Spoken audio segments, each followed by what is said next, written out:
Init ang panahon karon diri sa Hong Kong. Tanawa ninyo init. Ang panahon diri init, dayon nindot siya nga alas 12 na, alas 12 pero nindot kaayo ang iyang pagkainit.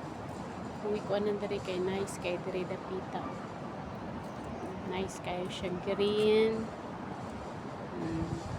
Diri siya dapita na pila na kaadlaw nga nagasige nag-ulan. Pila kaadlaw sige gaulan. So karon perti na jud siyang kuan na. Perti nang inita. So mao ni ganahan ko ani mulantaw ning Bulacan. So purple. So pero dagom-dagom siya makita dito dapita nga ni dagom-dagom jud siya. So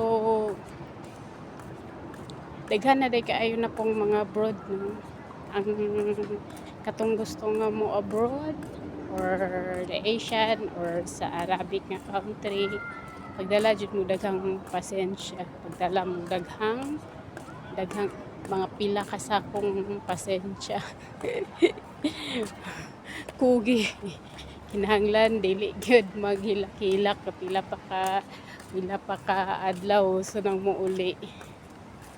nang muuli kay na perti nang mingawa no yung mahay nang anong ni abroad nga dili man diri pwede nga muuli ka dayon kay kontrata man ang gikasabutan.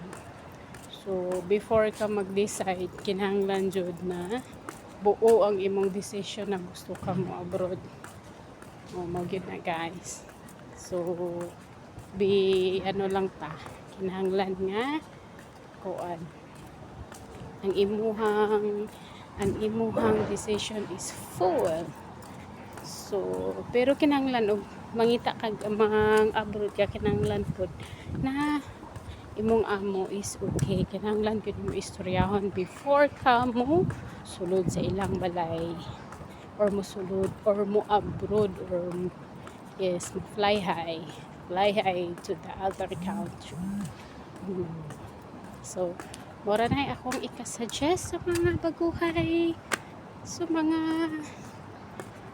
welcome sa being OFW na kinahanglan jud na